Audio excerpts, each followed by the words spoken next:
Good evening, listener. Welcome to Midnight Radio Horror. I'm glad you found your way here tonight.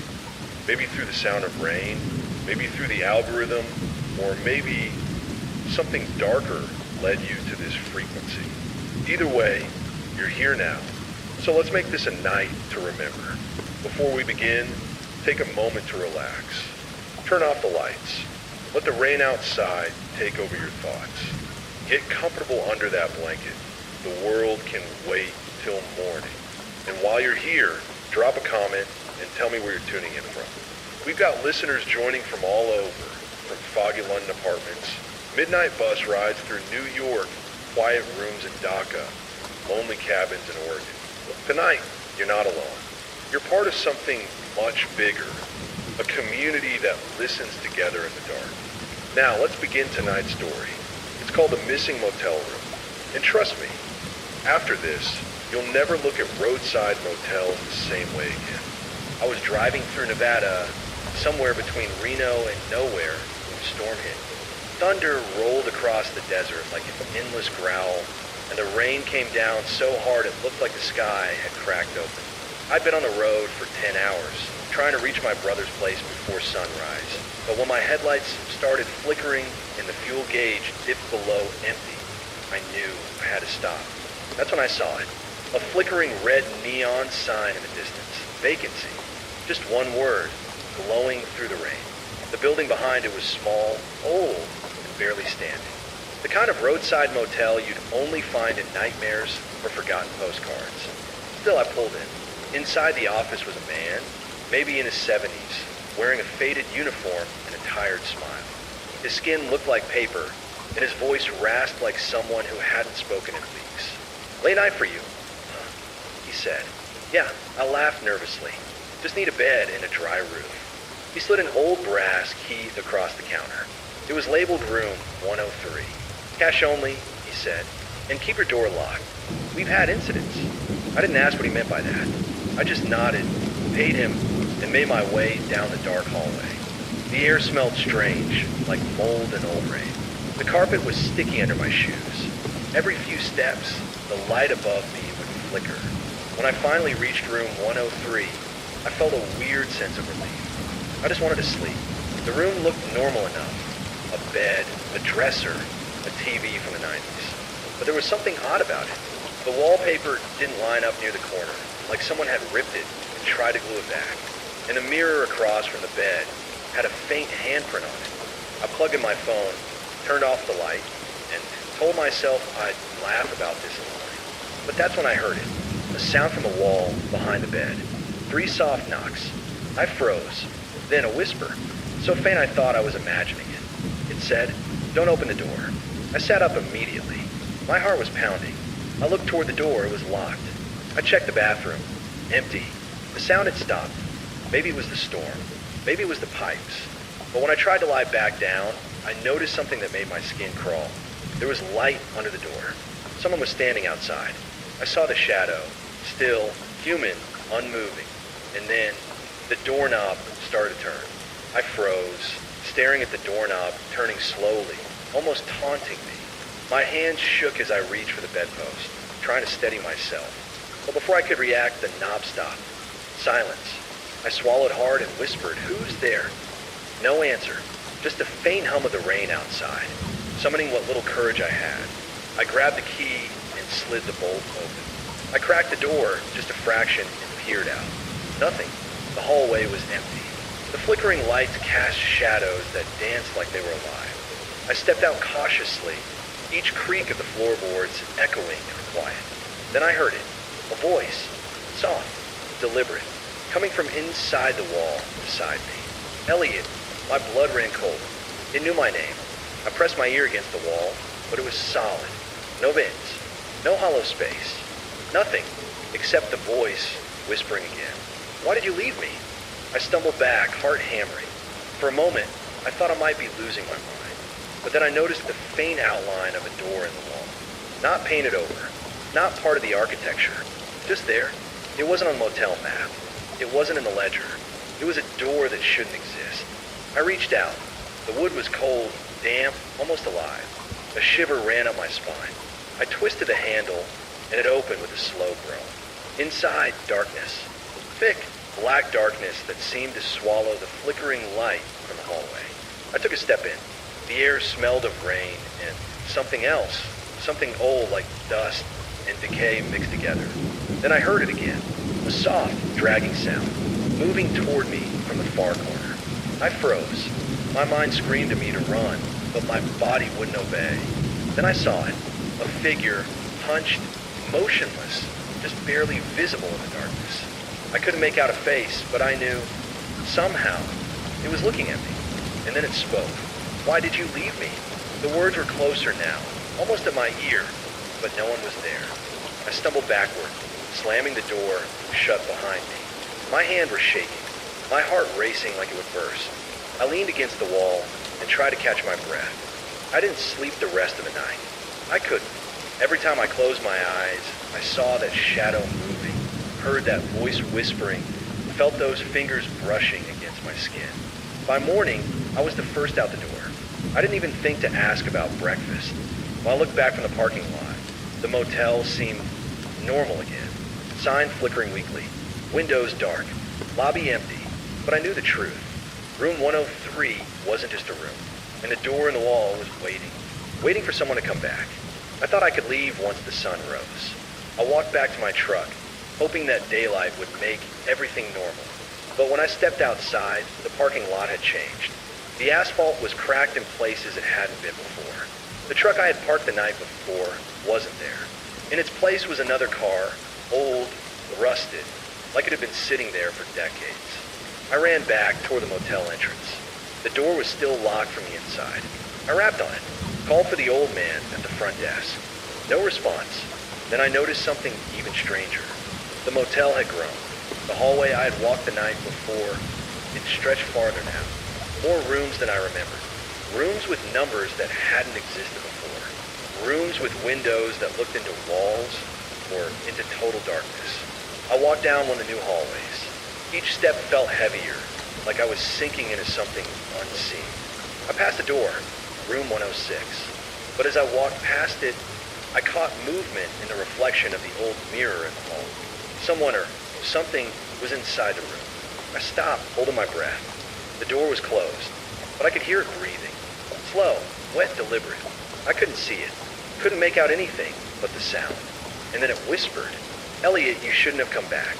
Panic hit me full force. I ran to the end of the hall. Every room I passed seemed to shift slightly. Numbers changing, doors disappearing, then reappearing behind me. I realized then, I wasn't just a motel. I was trapped inside it. The walls themselves seemed alive, breathing, moving, watching. The old key in my pocket felt heavy, almost hot, as if it was trying to warn me. I ran back to room 103. Maybe I could hide there. Maybe it would protect me. But the door wasn't there. Only a blank stretch of wall. I pounded my fist against it, screaming for help, for anyone, for the old man, for the storm, for the rain, for anything. Nothing answered. And then I heard it, that voice right behind me. "Why did you leave me?" It was closer now, almost inside my head. And I knew. I had to face it. I turned slowly, my heart hammering, expecting nothing. But there it was, a shadow, hunched and malformed, just beyond where the hallway light could reach. It wasn't human, not entirely.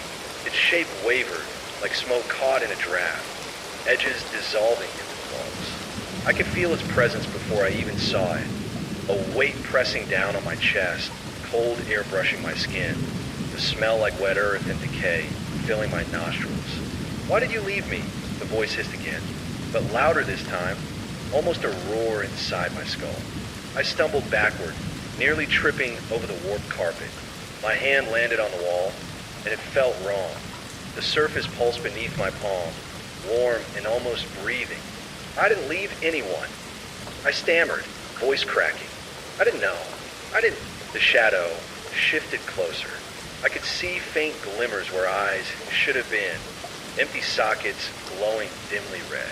Its mouth opened, and a low groan rolled out, wet and rasping, like someone trying to speak underwater. My instincts screamed at me to run, but every hallway I looked down seemed to stretch further, twisting impossibly, turning back on itself. Doors appeared and disappeared.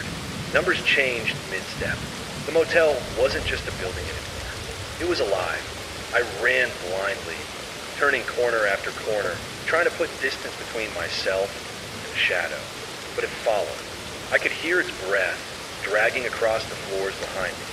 Occasionally, it let out that same whisper, calling my name over and over. Elliot, Elliot, why did you leave me? I reached what I thought was the lobby, but the desk wasn't there. The old man wasn't there. The lights flickered out, and the rain outside sounded distant, muffled. I was trapped in an endless gray void, the motel stretching forever in all directions. My mind raced. I remember the key in my pocket, room 103. I had to return. Maybe hiding there was my only chance. I turned down a narrow hall, stepping cautiously, listening for the sound of breathing. Then I heard it, dragging, heavy footsteps right behind me. Faster now. I glanced back. The shadow moved impossibly fast, morphing as it came. It grew taller, then shorter, then stretched sideways. Its form seemed to mimic my fears, twisting into every nightmare I had ever had. I ran, slipping on the wet carpet, cutting my hands on the wallpaper peeling from walls. Somehow, I made it to a stairwell. I bolted up 2 steps at a time, my lungs burning. At the top, a door, unmarked, glowing faintly. I pushed it open and found myself inside a small, dimly lit room. It was room 103. The bed looked untouched. The TV buzzed weakly and the lamp flickered. Relief washed over me. Maybe this was safe. But then I noticed the mirror. The handprint had changed. Not just one hand, multiple prints, overlapping, smeared into one another, reaching out across the glass. And I realized something terrifying. The shadow wasn't alone. All of the rooms, all of the walls were filled with echoes of people who had stayed here before me. All trapped, all whispering, waiting. I sank onto the bed, trying to steady my breathing. Every instinct screamed to get out, but the key felt heavy in my pocket, almost like it was pulling me back, tethering me to this place. And then the whisper returned, louder than ever, as if standing right beside me. Elliot, why did you leave me? I grabbed the key, clenching it in my fist, and whispered back, trembling. I didn't know. I didn't know anyone was here. Please, leave me alone. The shadow surged forward, the room filling with cold mist.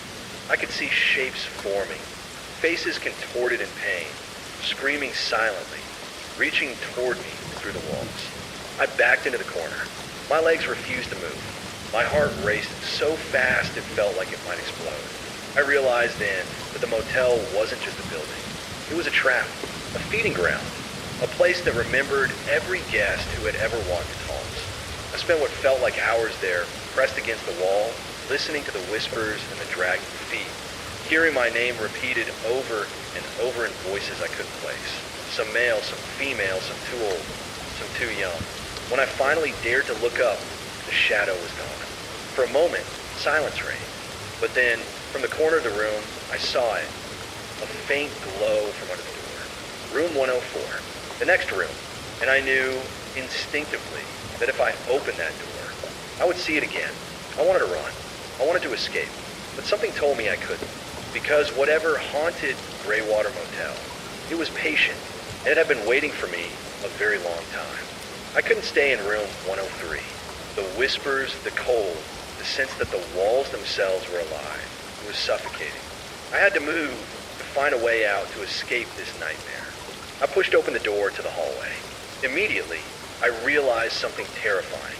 The hallway was longer than it had been before.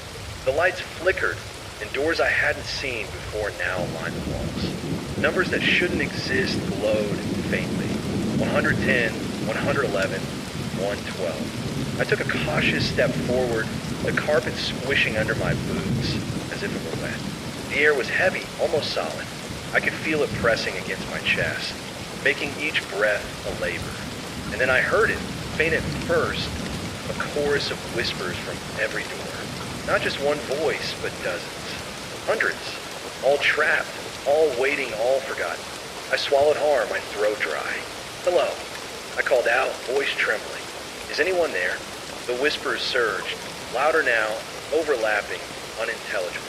The walls seemed to pulse with sound. I stumbled backward, nearly falling, my hand landing on a door marked 107. And then I saw movement behind the frosted glass. A shadow pressed against it, hunched, distorted, reaching outward. I froze. My heart thundered. The shadow tilted its head, and I heard the whisper, familiar, malicious. "Elliot, why did you leave me?" I tried to run, but the hallway shifted. The floor stretched farther than it should, corners bending at impossible angles. Each door I passed seemed to vanish behind me, replaced by more doors, all closed, all hiding something I didn't want to see. I had to keep moving. Somewhere there had to be an exit. I tried every door. Each one led to another corridor, another hallway, another trap. Room numbers twisted in sequences that made no sense. I felt like I was moving, but never getting closer to the lobby, to my truck, to the outside. And then I heard footsteps. Slow, deliberate, not mine. I stopped, straining to hear. The sound echoed off the walls, coming closer. I couldn't see it, but I could feel its gaze, heavy and hot on my neck. "Elliot," the voice hissed again, now several voices overlapping, layered over one another. "You shouldn't have come back. You shouldn't have left." The whispering intensified, voices clawing at my mind, pressing memories into my skull. Memories I didn't have. Faces flashed behind my eyelids. People I didn't know, people screaming, faces pressed against walls, mouths moving silently. I ran down a hallway that seemed endless. Doors blurred together, numbers twisted, impossible math unfolding before me. I turned a corner, and the walls seemed to breathe, pulsing in and out like lungs. I stumbled and fell. My hands hit the carpet wet. I looked down. Red. Thick, sticky. Not mine. I gagged, scrambled to my feet. The shadow loomed at the end of the hallway now, taller, stretching upward, edges dissolving and reforming like smoke. It moved silently, almost gliding, yet each step echoed like thunder. I could hear its voice in my head now, every word a blade of ice. "Elliot, why did you leave me?" I ran faster, turning corner after corner, but the hallway never ended. The exit, my truck, the front door, all illusions. I realized then, this place wasn't following the rules of reality. The motel was alive, and it had claimed me. I tried to scream, but the walls swallowed my voice. I pounded on doors, windows, anything, but they resisted my hands. The whispers surged again, incoherent, but full of pain, anger, and longing. Then I felt it brush past me, something cold, wet, and solid moving right next to my shoulder. I spun, but nothing was there, only shadows, stretching and twisting in impossible angles. I backed into a wall. The shadow manifested behind me, or maybe inside me. My reflection in a cracked mirror showed a dozen faces screaming silently from every direction. I realized something worse. The key in my pocket, room 103, it pulsed with heat, almost like it was alive. A tether, a promise, a trap. I had no choice but to follow it. I ran blindly toward a faint glow at the end of a corridor. The key burned in my hand, guiding me toward room 103. Each step felt like hours. The shadows whispered, the walls breathed, the floor squished like it was alive. And finally, I saw it. The door of room 103. Just as I remembered it. Ordinary. Waiting. I didn't know if I could stay safe here, but I didn't care anymore. I pushed it open, slipped inside, and slammed the door behind me. The room was silent. Too silent. The lamp flickered weakly. The bed looked untouched, but I could feel eyes on me. I could hear whispers beneath the hum of the TV. The key pulsed in my pocket. A constant reminder. The motel wasn't done with me. And I realized I was trapped. Not just in a building. Not just in a room.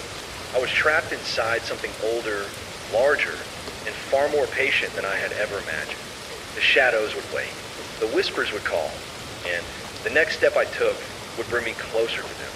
I stayed in room 103 for what felt like hours, but the motel didn't let me rest.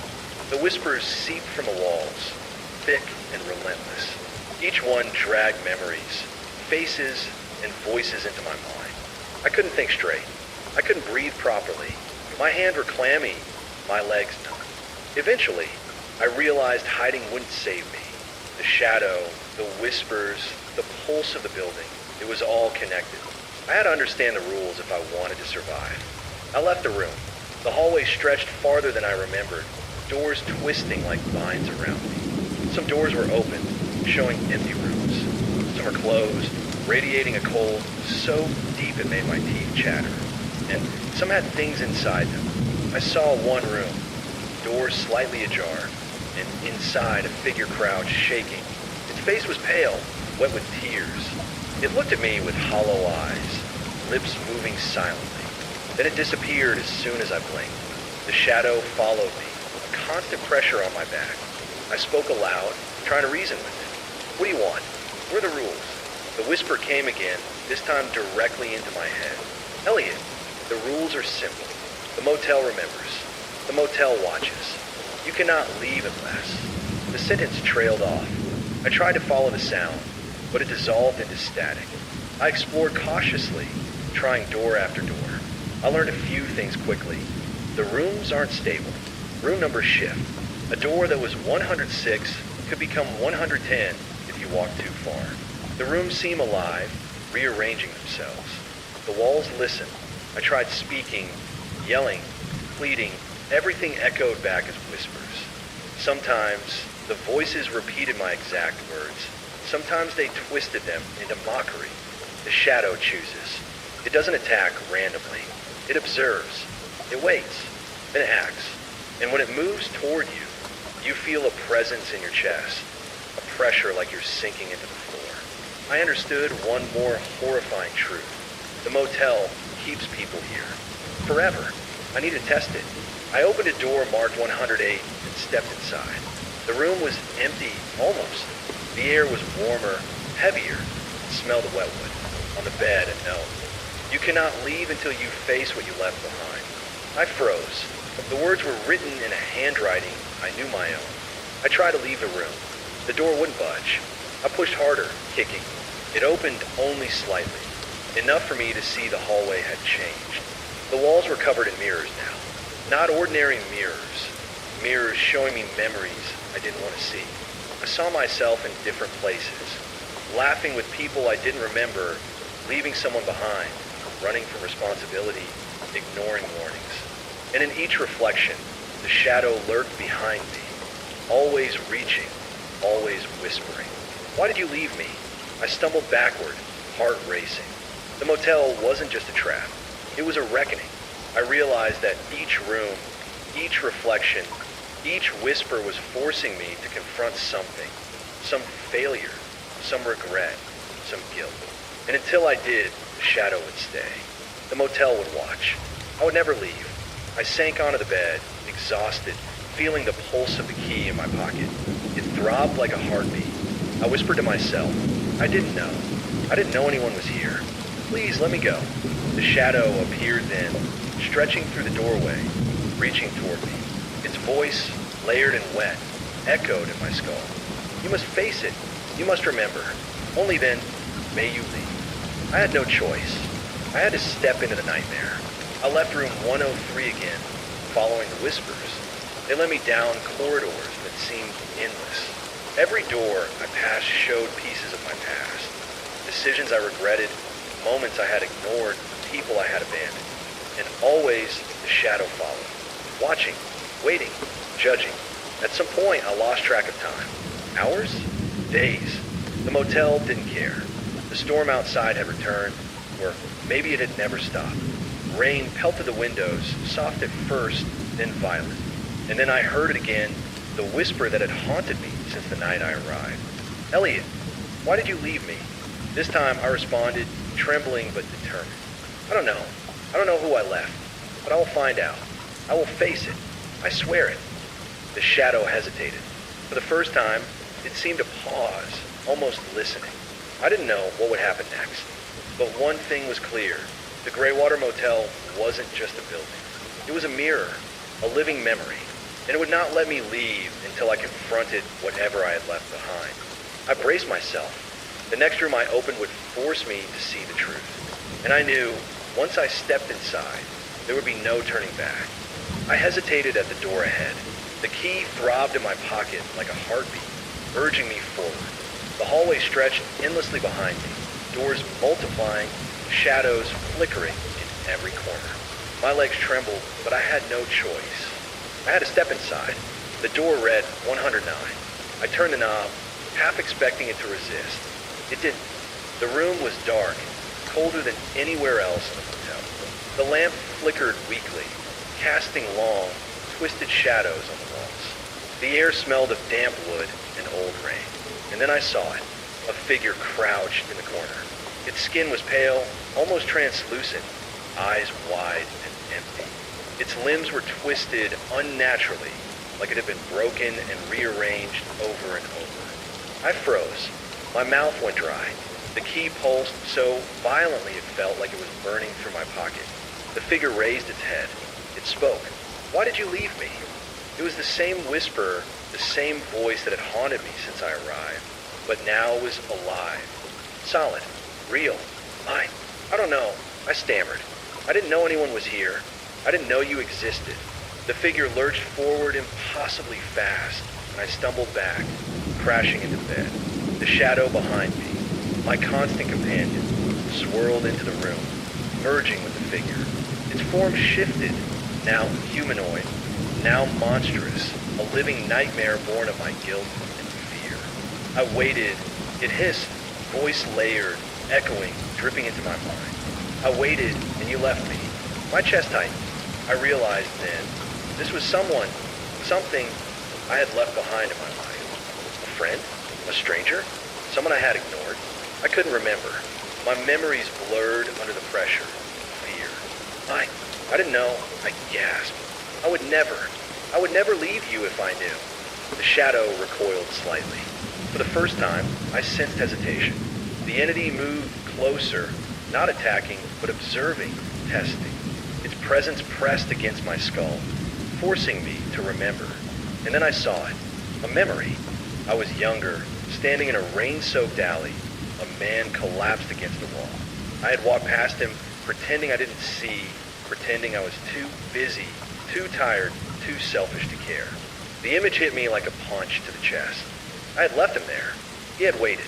And now, here he was. The shadow dissolved, leaving the figure solid, almost human, but distorted, broken by the motel's power. I'm sorry.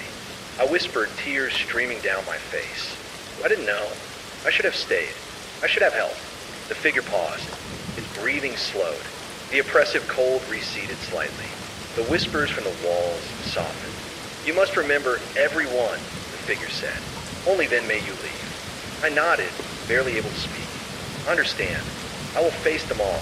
The memory faded, leaving me alone in the room. The shadow lingered faintly, watching, waiting. I stepped back into the hallway.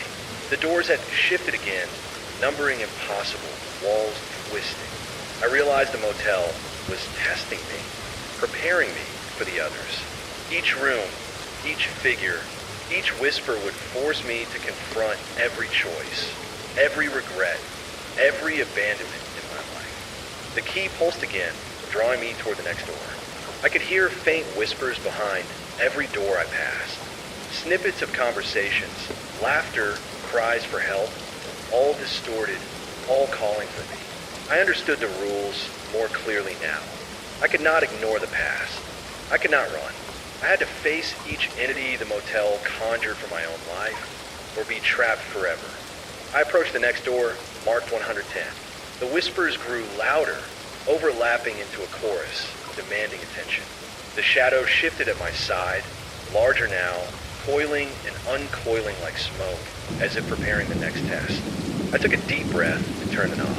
Whatever awaited me inside, I knew it would be worse, but I had no choice. I had to face it, because if I didn't, Greywater Motel would consume me, like it had consumed the others before me. I stepped into room 110, and the air hit me like a wave, cold, damp, and thick with the scent of something I couldn't name. My skin crawled immediately. The room looked normal at first. A bed, a dresser, a cracked lamp flickering weakly. But as I let my eyes adjust, I realized it wasn't empty. Not really. The walls were covered in photographs, hundreds of them, faces staring back at me. Some familiar, some strange, some contorted in fear. The eyes seemed to follow me wherever I moved. And then I noticed them. Faces I recognized. Friends I had forgotten. Strangers I had passed by without helping. People whose lives I had touched and abandoned. Each photo flickered like it was alive, pulsing as if breathing. A whisper came from the far corner. "Why did you leave us?"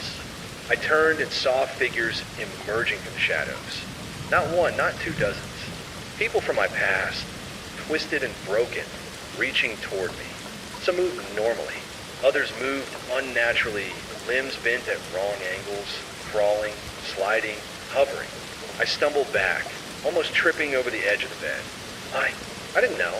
I didn't know anyone would. I would never leave anyone. I shouted, voice cracking. The shadow appeared behind me, larger than ever, a smoldering mass of black smoke and red eyes. It pulsed as if alive, feeding on my fear. One figure stepped forward, a girl I had seen as a child, crying in the rain outside my old apartment. I had walked past her that night. I had been too busy, too self-absorbed, too scared to help. Now she hovered, pale and wet, reaching for me with hands that almost dissolved into mist. I remember. I gasped, stumbling back against the wall. I remember now. I shouldn't have left you. The shadow hissed, almost in delight, the others whispering, moaning, calling out in unison. Face us, face us, face us. The walls started to move. The photos shifted, the faces screaming silently, some reaching through the paper, hands stretching toward me. The room seemed alive, breathing, watching, judging. I realized then that the motel didn't just trap people physically. It trapped memories, regrets, and guilt. Every abandoned face, every forgotten promise, every ignored cry, all collected here, all feeding the shadows. Tears ran down my face as I confronted the first memory fully. I am Sored. I screamed. I didn't know. I won't forget you. The girl stepped forward closer, her hands brushing my arm. And then she vanished, dissolving into a mist that the shadow absorbed. The other figures followed, fading one by one as I acknowledged them, spoke their names, remembered their pain, and accepted my role in their suffering. The whispers slowed. The air grew lighter, the cold receding slightly. The room felt empty. I sank to the floor, exhausted. Every memory faced, every ghost confronted, but I knew there were more rooms, more entities, more shadows. The key in my pocket pulsed, pulling me toward the next door, 111. I had no idea what awaited me there. The hallway stretched endlessly, doors multiplying like a maze. Shadows flitted in every corner, whispers overlapping, calling my name, repeating every mistake I had ever made. I realized something terrifying. This motel wasn't just testing me. It was remaking me. Every fear, every regret, every abandonment. It was forcing me to relive it, face it, and either accept it or be consumed. I took a shaky breath and approached the next door. The whispers rose to a crescendo. The shadow moved alongside me, larger than ever, coiling like smoke, its red eyes fixed on me. I gripped the key tightly, feeling its heat, its pulse. Whatever awaited me behind this door, I had to face it, because if I failed, I would join the others. Another forgotten face, another whisper in the walls, another shadow feeding on fear. I turned the knob and stepped inside room 111. I entered room 111, and the door clicked shut behind me with a sound that felt final. The room looked ordinary at first. A bed, a dresser, and a faint light flickering from a broken lamp. But the moment I stepped inside, the air thickened, pressing against my chest, making each breath a struggle. Then I noticed the walls. They weren't just walls. They were screens, showing moments from my life I had buried, moments I had tried to forget. A boy crying in a park I ignored. A friend pleading for help that I didn't answer. Opportunities to make things right that I let slip away. And then I saw her, my mother. She was lying in a hospital bed, eyes wide, gasping for breath, reaching out for me. I hadn't been there. I had left, distracted by my own life, convinced I had time. The memory hit me like a punch to the chest. I'm sorry, I whispered, choking on the words. I didn't know. I didn't understand. I should have stayed. The shadow appeared immediately, coiling around the corners of the room, feeding on my panic, growing larger and more solid. Its red eyes burned into my soul, drilling through my defenses. You must remember, it hissed, voice layered, echoing inside my head. Every regret, every abandonment, every failure. I sank to my knees. Tears streamed down my face as the memories became unbearable. Faces blurred together, each one accusing me silently. I remember my friends I had ignored when they needed me, strangers I'd walked past in the rain, colleagues I had betrayed for convenience. And then the whispering began, hundreds of voices overlapping, chanting my name, accusing me, begging me, screaming at me. Elliot, why did you leave us? You should have stayed. You abandoned me. I covered my ears, but it didn't help. The voices were inside my head now, inside my chest, inside my very bones. Then I saw it, a small figure, a little girl, reaching for me. Wet hair plastered her face, eyes wide, filled with hurt. I recognized her, a childhood neighbor I had ignored when she needed help. I had turned away, thinking it wasn't my responsibility. Now she was here, in the motel, part of its horrors. I am sorry, he sobbed. I didn't know. Please forgive me. The shadow shifted, swirling around her, then dissipated as if absorbing her form. The voices quieted slightly. One by one, the other figures began to fade, not gone, but acknowledged their existence no longer a direct threat, now a lesson etched into my mind. I realized then the motel's true purpose. It wasn't just trapping me. It wasn't just feeding on fear. It was forcing me to remember. Every door, every room, every shadow was a reminder. A memory, a regret. And until I faced them, I would remain trapped. I sank into the bed, trembling. I had faced room 109, room 110, now room 111. Each confrontation draining me. Each acknowledgement of my past, leaving me more exhausted than the last. But I knew I couldn't stop. There were more rooms, more shadows, more memories I had pushed aside. The key in my pocket pulsed, heavier now, hotter, almost burning through my skin. It guided me. Room 112. I stood, brushing the tears from my face. I couldn't run. I couldn't hide. I had to face whatever came next. I opened the door. The hallway beyond twisted impossibly. Numbers changed mid-step. Doors appeared and disappeared like illusions. The shadows moved along the walls, whispering my name, calling me forward. I took a deep breath and stepped into the next room. Whatever awaited me, I had to confront it. Because if I didn't, the motel would claim me forever. And I would become another whisper in its walls. Room 112 felt different the moment I stepped inside. The air was thick, almost electric, buzzing against my skin. Shadows stretched unnaturally along the walls, twisting with every flicker of the weak lamp overhead. The floor creaked under my boots, but it wasn't just the sound of old wood. It was the motel itself, alive, watching, waiting. The walls were covered with mirrors. Not ordinary mirrors, but ones that didn't reflect me entirely. They reflected moments I'd tried to forget, times I'd hurt people I cared about, times I'd chosen myself over others, and moments of betrayal that I had justified in my mind. Then I saw him, my best friend from college, sitting across a table in a dimly lit cafe, his eyes full of trust and hope. I had betrayed him, a lie, a secret I had kept to protect myself that had shattered his life. I had thought I was being clever, avoiding conflict, protecting myself. But now I saw the truth laid bare before me. The whisper came again, closer this time, inside my skull. Elliot, why did you leave me? I choked on the words that had been buried inside me for years. I didn't know. I thought I was protecting myself. I was wrong. The shadow emerged from the corners of the room, denser than ever.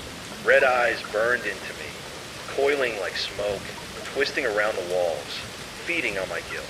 It wasn't just one entity anymore. It felt like 100 forms moving together, each echoing my failures, each one whispering, screaming, accusing. Then I realized something terrifying. This room didn't just reflect my mistakes. It magnified them. Every lie, every betrayal, every selfish choice I had made in adulthood, replayed with unbearable clarity. And the shadow wasn't just observing. It was judging. The mirror shifted. Reflections of the people I had heard step out of their glass prisons, reaching toward me. Some moved normally. Others crawled, twisted, warped. My best friend's reflection lunged at me, screaming silently. I fell back against the wall, gasping. I'm sorry. I screamed, voice raw. I didn't know. I never wanted to hurt you. The shadow surged forward, enveloping the figures in its mass. Their faces twisted, then dissolved into darkness, absorbed by the motel itself. The voices didn't stop completely. They hummed, low and menacing, a reminder of everything I had done wrong. I sank to the floor, tears streaming down my face. The motel had stripped me bare, leaving me exposed, forced to confront my worst actions. And then I understood. This wasn't punishment. It wasn't cruelty for its own sake. It was survival. The motel forced you to remember, to face what you had ignored, betrayed, abandoned, to acknowledge your guilt and your mistakes. And only after that acknowledgement could you hope to move forward. I stood shakily, gripping the key in my pocket. It throbbed, hotter than ever, almost guiding me forward. Room 113. I didn't want to go. Every step hurt. Every memory carved deeper into my mind. My chest ached, my hands trembled, and my legs were weak. But I knew I had no choice. The hallway stretched before me, impossible and twisting. Doors appeared where none had been before. Numbers shifted. Shadows flickered along the walls, whispering my name, urging me forward. I approached the next door. My hand shook as I turned the knob. Room 113 awaited, and I knew whatever memory was waiting for me, there would be darker than anything I had faced so far, because the motel had saved its worst for last. I approached room 113 with a sense of dread I had never felt before. The key in my pocket throbbed violently, almost burning my hand, as if warning me to stop. But I knew I couldn't. The motel demanded I face it, the ultimate memory, the deepest regret. The door looked ordinary at first, which scratched and warped, feeling pain. I turned the knob, my hands shaking, and stepped inside. The room was pitch black. The weak lamp flickered once and went out completely, leaving me in total darkness. But I could see everything. The shadows moved along the walls, twisting into shapes I didn't recognize, figures that shouldn't exist. Their whispers merged into a single, coherent voice, low and menacing. Face it, or remain forever. I felt it before I saw it. A presence behind me. Cold, heavy, pressing against my back, suffocating, almost tangible. I tried to turn, but I couldn't move. Then I saw her. Not a reflection, not a shadow. My sister, dead for over 10 years. The memory had been buried deep, locked away to survive. She was standing at the foot of the bed, pale, motionless, staring at me with eyes full of disappointment, grief, and accusation. I collapsed onto the floor, tears streaming down my face. I didn't know.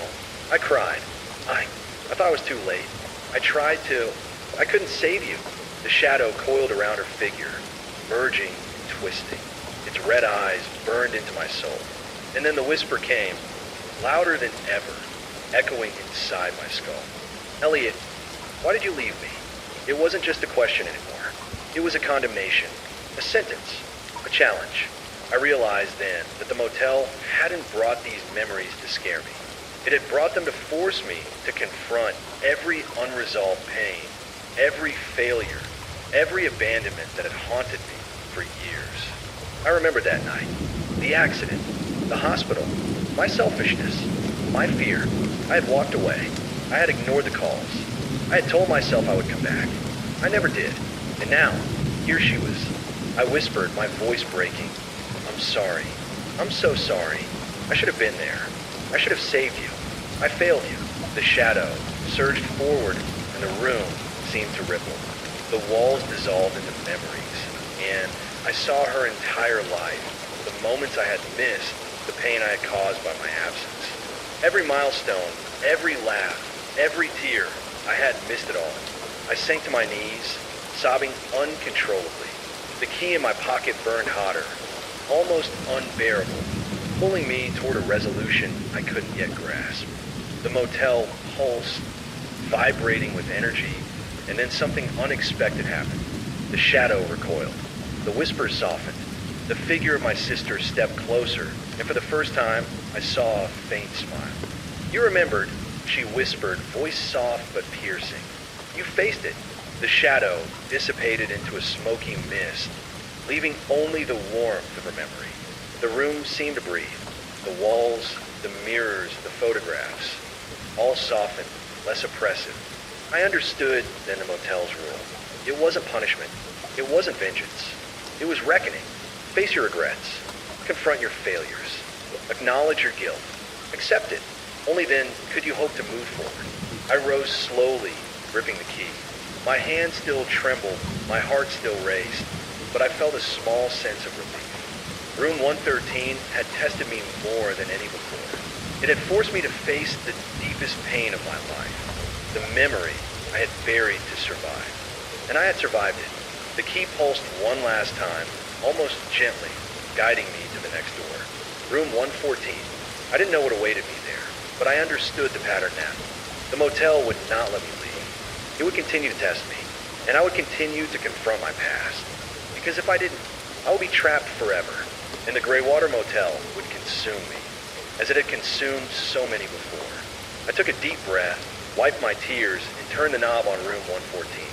Whatever came next, I was ready, or at least I hoped I was. Room 114 wasn't a room at all. The moment I stepped inside, the floor shifted beneath me.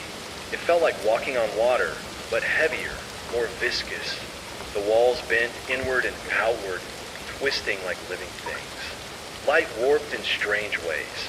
Lamps flickered, shadows danced at impossible angles, and reflections didn't match reality. I realized immediately. The motel was no longer just showing me memories. It was creating them, shaping reality around my fears, bending the physical world to force me into confrontation. Figures emerged from every corner, but they weren't static like before. They were fluid, blending memories with hallucinations. People I knew from my past appeared, then transformed into strangers, then twisted into grotesque forms I didn't recognize. They whispered accusations, confessions, and riddles. I stumbled back, heart pounding, the key in my pocket pulsating violently. It seemed to pull me forward, guiding me deeper into the madness.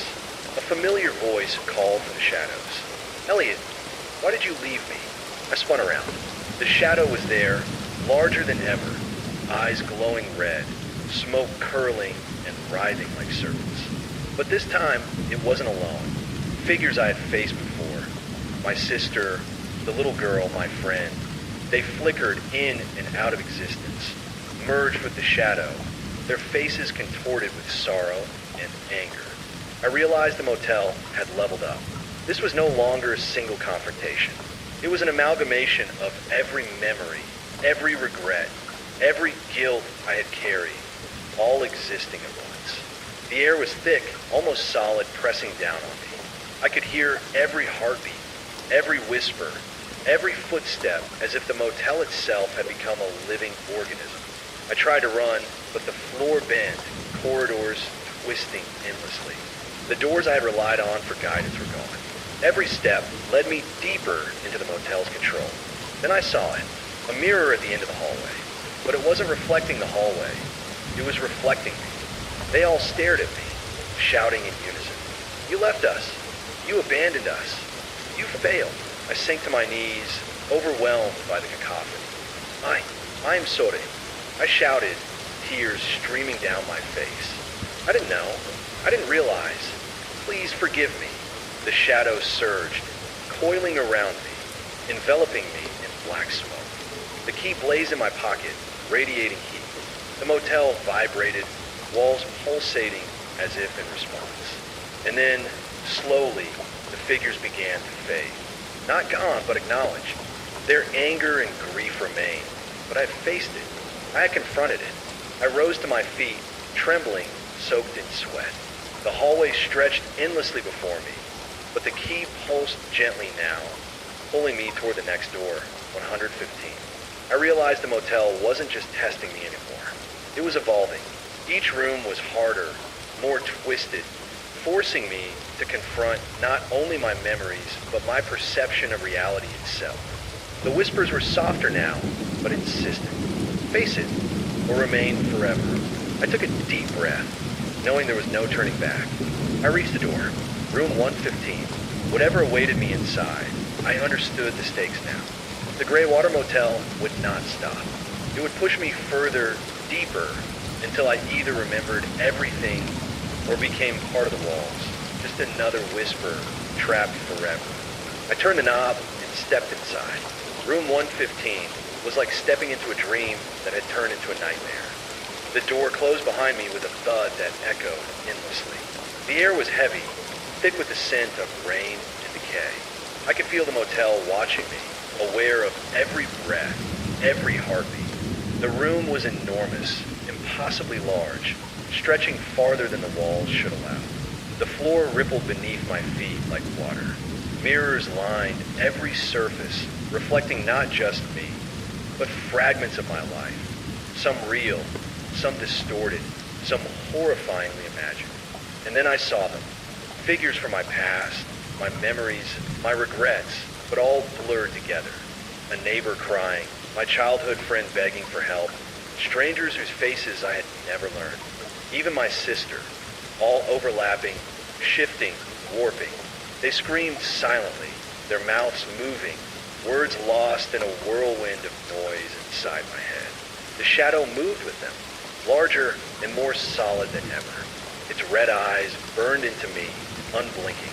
It coiled through the room like smoke, pulling fragments of memories into itself, twisting them, shaping them into something monstrous. I stumbled backward, heart pounding. I can't. I don't understand. I shouted. The key throbbed in my pocket, hotter than ever. It guided me forward, but every step felt like walking through molasses. The walls twisted, corridors appeared and vanished, and the floor buckled beneath me.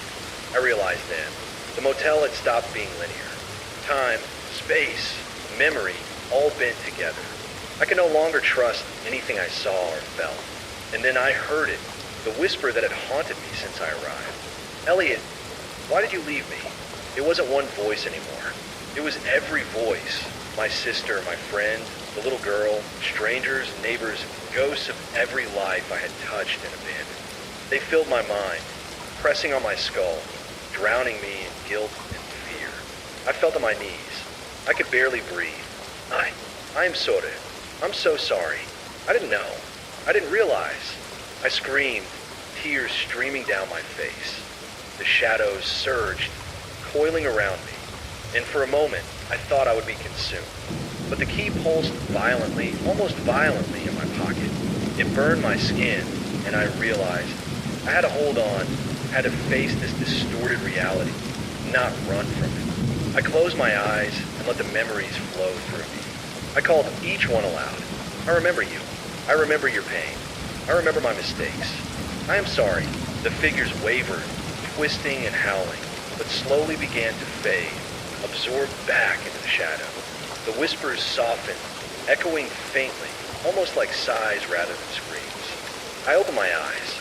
The room still stretched unnaturally, but it no longer felt like it was closing in. The mirrors reflected me normally now, without distortion. The shadow lingered at the edge of the room, watching but not attacking. I realized the motel had changed again. It was no longer just testing me. It was acknowledging my progress, my ability to confront not only memories, but the distorted, warped reality it had created. The key pulsed once more, pulling me toward the next door, 116. I had no idea what room 116 would hold, but I knew it would be worse than anything before. The motel was escalating, pushing me further into fear, forcing me to confront not only my past, but my mind itself. I stood, trembling, heart racing, sweat soaking my clothes. My hand shook as I reached for the door.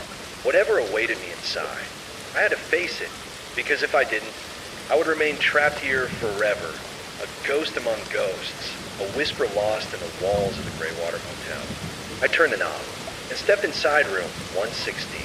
Room 116 hit me like a physical blow. The door closed behind me with a deafening clang. The walls seemed to pulse and breathe, expanding and contracting like a living organism. Shadows stretched across the room in impossible angles, crawling along the floor and ceiling as if the air itself had become liquid darkness. I tried to steady myself, but my legs refused to obey.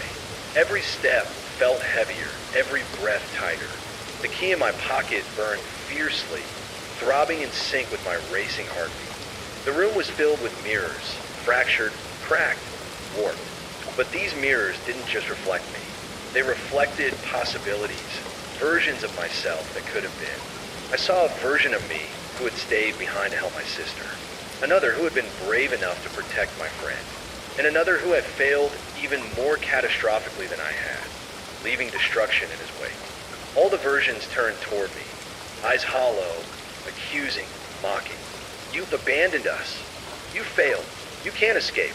Then the shadow surged into the room, massive and coiling, merging with the fractured reflections.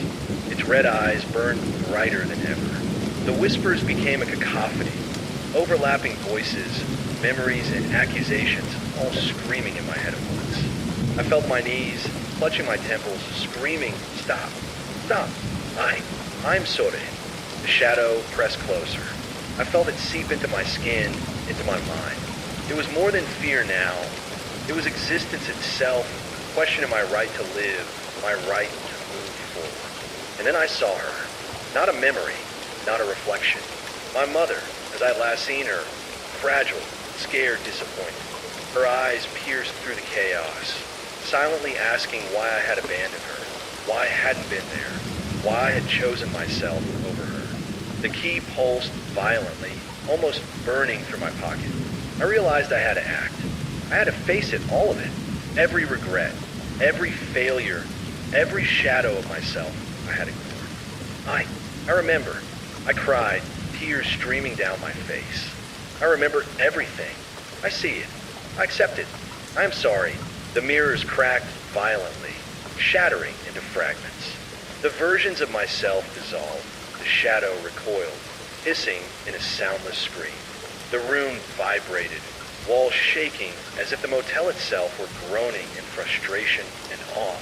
I sank to the floor, gasping, exhausted but alive. The key's pulse softened. The whispers faded, leaving only silence.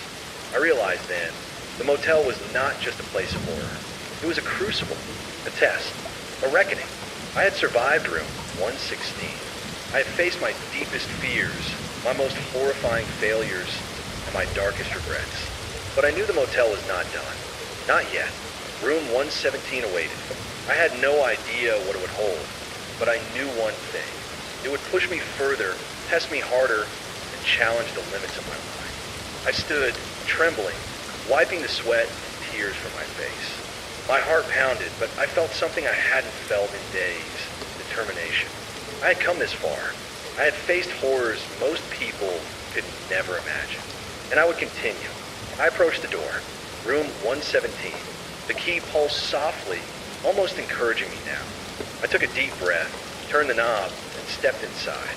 Room 117 was silent. Too silent. The door closed behind me with a soft click, almost polite, but it carried a weight I could feel in my bones. The air was thick and still, like the calm before storm. My chest heaved, heart pounding, sweat dripping down my back. I knew, somehow instinctively, that this was the last test. The motel had brought me here to face the ultimate truth.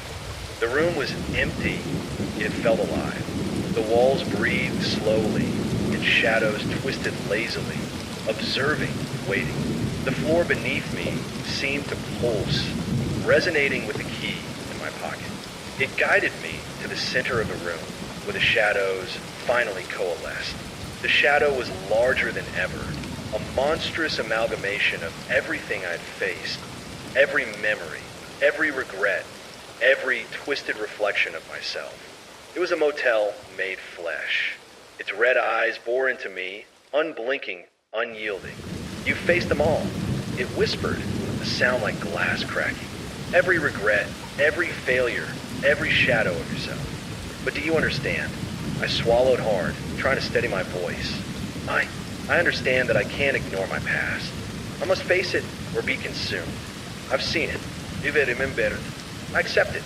The shadow surged closer, and suddenly the room transformed. Walls stretched into infinity. The ceiling dissolved into a black sky dotted with unfamiliar stars. The floor cracked open, revealing memories swirling like rivers beneath me. Every face I had ignored, every friend I had abandoned, every moment I had failed to act, all of it twisted and flowed together. You must choose, the shadow whispered. Remember everything, accept everything, or become part of the Gray Water Motel forever. I sank to my knees, trembling, tears streaming down my face. Every memory, every regret, every abandonment came crashing down at once. I relived the moments I had ignored. My sister's hospital bed, the childhood neighbor crying in the rain, the friend I had betrayed in college, strangers left helpless. I accept it. I screamed into the void. I accept every failure. I accept every regret. I see them, and I will not ignore them again. The shadow hesitated. For the first time, it recoiled slightly, its smoke-like form rising. The key pulsed violently, hot enough to burn my hand, guiding me toward the center of the room. I felt it then, a warmth, almost like a heartbeat. My sister's face appeared faintly in the darkness, smiling. The little girl, my friend, even the strangers I had forgotten, all their faces flickered, nodding.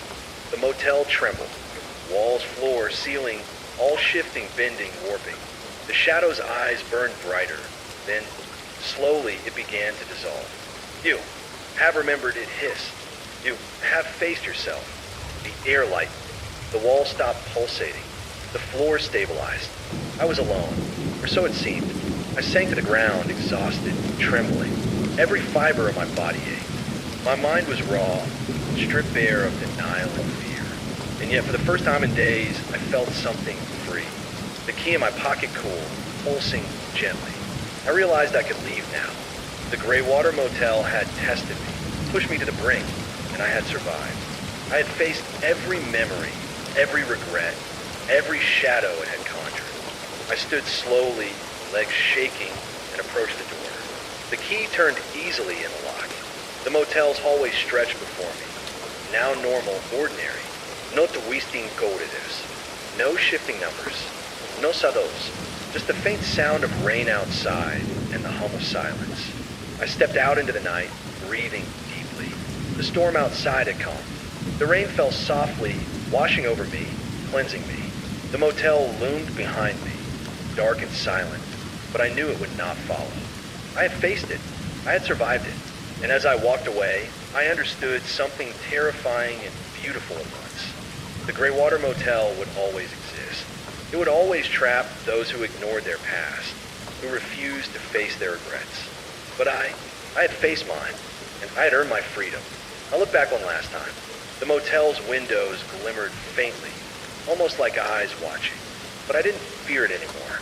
I had stared into the abyss of my own life, confronted every shadow, and come out alive. I took a deep breath, feeling the rain on my face, the world solid beneath my feet. I was free, but the whispers lingered in my mind, soft, almost gentle. Remember, always remember. And I knew I would. The Gray Water Motel had left its mark, not as a place of horror, but as a crucible. And I would never forget.